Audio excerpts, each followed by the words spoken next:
जोंनि भारतआव दासिमाव मोन 100 नेशनेल पार्क दङ। बेनिनो आसामाव मोन 8 दङ। 1928 मायथाइयाव गेम सेंचुरी, 1973 मायथाइयाव टाइगार रिजार्भ, 1990 मायथाइयाव नेशनेल पार्क हिसाबै गनायजानाय, जाय नेशनेल पार्कखौ 1985 मायथाइयाव इउनेस्क' वर्ल्ड हेरिटेज साइट हिसाबै गनायजादों। दिनै बे 950 बर्ग किल'मिटार हाग्रामा आवग्रिनानै थानाय नेशनेल पार्कनि सोमोन्दै मिथिगोन। बेनि मुङानो जाहैबाय मानास नेशनेल पार्क। मानास नेशनेल पार्कआ आसामनि BTCनि सिङाव थानाय बाक्सा आरो चिरां जिल्लायाव गोसारनानै दङ। बे नेशनेल पार्कआव बायदि बायदि रोखोमनि बिफां-लाइफां, दाउसिन-दाउला, जिब-जुनार नुनो मोननाय जायो।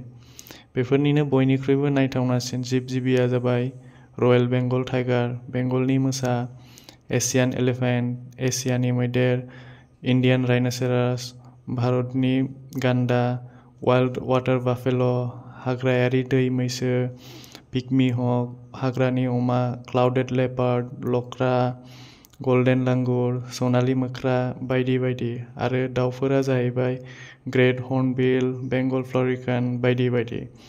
बेफोरनि अनगायैबो फाइथन, अजगर, मनिटर लिजार्ड, मोफौ बायदि बायदि मानबायग्रा जुनारफोरबो नुनाय जायो। बेफोरनिनो टाइगार, राइन', गल्डेन लांगुर, बेंगल फ्लरिकान बे जुनारफोरा लासै लासै जोबलांनो हमगासिनो।